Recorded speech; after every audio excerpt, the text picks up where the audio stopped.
pengadaan antara fokus PPPK dulu deh. Karena PNS kita ini mesti kita kaji terus ya, berapa sih butuhnya kita nih dalam jangka panjang. Jangan sampai kita ternyata kebutuhannya sudah tidak sebanyak itu pada saat instansi pemerintah berlomba-lomba melakukan digitalisasi. Jadi semua instansi pemerintah saat ini berlomba-lomba menerapkan SPBE dan digitalisasi. Nah, tentu kebutuhan untuk PNS mesti kita hitung ulang.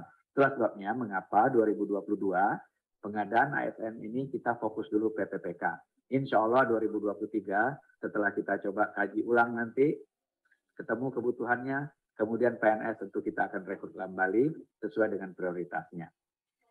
Jadi ada 4 hal yang kami sampaikan di surat edaran Menteri Pan-RB nomor B1161 di tahun 2021 yang lalu. Pertama, pandemi COVID ini dengan penyederhanaan birokrasi yang kita lakukan tentu merubah pola kerja kita dalam birokrasi. Karena itu fokus dari rekrutmen kita 2022 ini adalah pada pelayanan dasar dulu yang memang dibutuhkan oleh masyarakat. Dalam konteks ini adalah guru dan tenaga kesehatan. Dan yang ketiga, kita masih punya PR menyelesaikan kawan-kawan honorer STHK 2. Karena itu fokus rekrutmennya, ya, guru dan tenaga kesehatan haruslah memberikan prioritas kepada THK 2 ini. Karena kalau tidak nanti nggak selesai-selesai, sementara kita rekrut terus yang baru begitu. Nah, tentu sistem rekrutmennya kita perbaiki. Dan kemudian gaji dan tunjangannya diusulkan oleh instansi dan daerah, dan kita usahakan bahwa untuk pelayanan dasar ini dipenuhi anggarannya. Nah, inilah prioritas kita di tahun 2022. Pada tahun sebelumnya, 2021, kita sebetulnya sudah memberikan afirmasi kepada THK 2, guru non-ASN dan lain-lainnya, yang punya sertifikasi, yang di atas 35 tahun, THK 2, sudah diberikan afirmasi. Tetapi rupanya proses yang kita lakukan seperti itu belum menyelesaikan masalah. Ya, misalnya THK 2-nya lulus dengan afirmasi, ya, lulus ambang batas, tetapi rankingnya kalah oleh pelamar baru, pelamar umum. Sehingga akhirnya formasinya diisi oleh pelamar umum. Pelamar umumnya masuk ke sekolahnya, THK-nya tetap jadi honorer di sekolahnya. Nah, belajar dari situ, kita tentu ingin memperbaiki terus tahun ini dan tahun-tahun ke depan. Jadi, tahun lalu, walaupun Kemendikbud menyatakan kita butuh guru, jumlahnya itu 1 juta lebih begitu, ternyata formasi yang disampaikan itu hanya 500-an, dan kemudian yang lulus itu sekitar 293.000 dan seterusnya. Nah, dalam konteks inilah perbaikan-perbaikan kita lakukan di tahun 2022. Jadi kebutuhan nasionalnya kita hitung, ya, dan kemudian formasinya diusulkan, kemudian kita tetapkan. Apa yang membedakan tahun lalu dengan tahun sekarang dalam konteks menghitung formasi dan mengusulkan formasi serta menetapkan formasinya? Jadi tahun ini sudah ditetapkan 522.244 formasi untuk tahun 2022 ini. Nah, terkait dengan guru, sudah kita keluarkan Permen PAN nomor 20 tahun 2022, di mana pengadaan PPK JF guru ini ada konteks prioritas dan pelamar umum. Jadi konteks pelamar prioritas adalah orang yang tahun lalu ikut tes dan sudah lulus ambang batas. Itu kita prioritaskan dulu untuk mendapatkan formasi.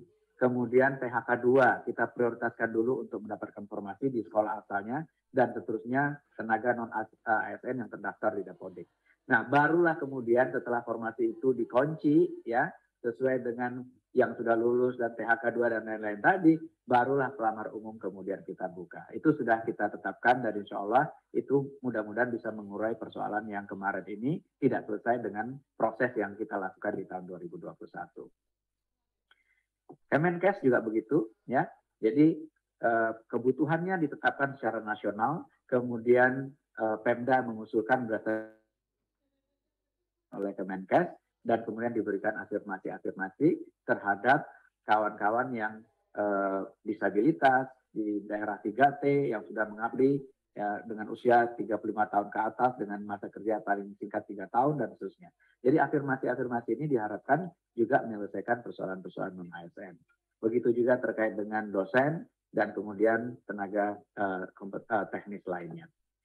Jadi Permen PAN 20 2022 memperbaiki proses yang tahun lalu itu usulannya langsung datang dari kementerian, lembaga, dan daerah, ditetapkan oleh Menpan RB, kemudian proses seleksinya CASN-nya melamar ke formasi yang telah ditetapkan. Ya misalnya Pak Budi melamar menjadi guru yang dibuka lowongan formasinya di sekolah tertentu. Nah ternyata dengan proses seperti itu, dibuka formasinya kebutuhannya oleh Kemendikbud 1,2 juta, ternyata formasi yang diusulkan itu adalah 500.000 dan yang lulus hanya 293.000. Dan yang membuat kita juga perlu memperhatikan ini lebih detail adalah ternyata lowongan guru di daerah 3T itu lebih dari 117.000 tidak ada pelamarnya. Jadi kita butuh guru tapi nggak ada yang ngelamar begitu. Nah ini kan tentu perlu kita perbaiki. Padahal passing grade-nya sudah kita turunkan terus yang bisa berakibat kualitas guru kita turun terus dari waktu ke waktu. Nah 2022 kita berharap formasi oleh Pemda itu berdasarkan data rekomendasi dari Kemendikbud. Karena Kemendikbud lah yang punya informasi kebutuhan secara nasional. Nah, berdasarkan itu kita harapkan Pemda mengusulkan kebutuhannya.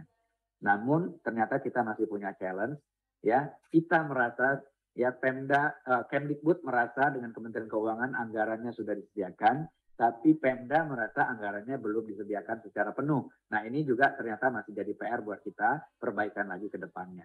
Tetapi paling tidak sekarang Pemda dalam hal mengusulkan formasi sudah mengacu kepada perhitungan secara nasional yang ditetapkan oleh Kemendikbud.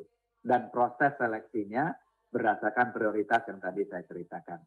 Dan dalam konteks ini diharapkan proses seleksi antara pelamar umum atau new recruit dengan guru honorer khususnya THK 2 tentu tidak kita samakan gitu ya. Jadi prioritas-prioritas ini kita tetapkan terlebih dahulu baru kemudian pelamar umumnya kita seleksi.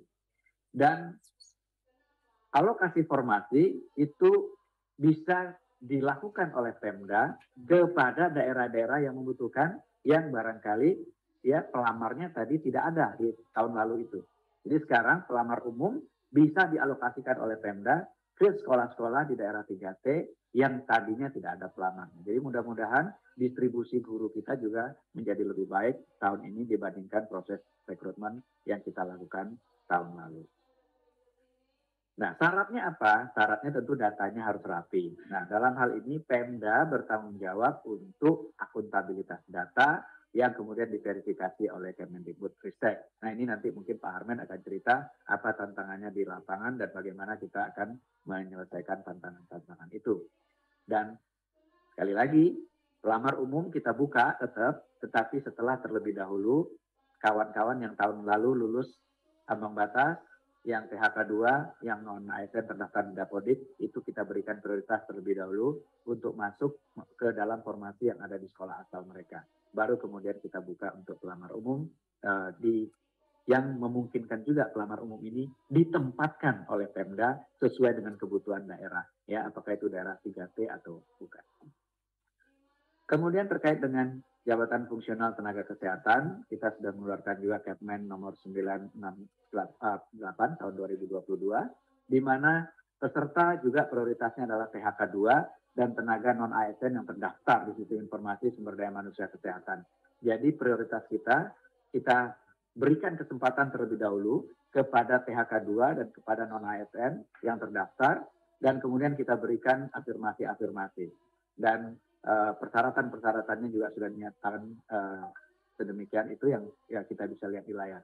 Jadi bagi jabatan yang mempersyaratkan STR itu terampil dan pertama dipersyaratkan minimum 2 tahun di situ ya, mudanya 3 tahun, madianya 5 tahun. Nah, bagi yang tidak mempersyaratkan STR itu 3 tahun dan 5 tahun. Kemudian diberikan afirmasi ya, sekali lagi diberikan afirmasi kepada 3T itu 35% afirmasinya, kepada usia di atas 35 tahun 25% ya, disabilitas 10% dan seterusnya. Mudah-mudahan dengan begini yang THK 2, yang non ASN yang sudah mengabdi tadi lebih dari 2 tahun atau 3 betul-betul mendapat prioritas terlebih dahulu mendapatkan formasi sebelum pelamar umum masuk.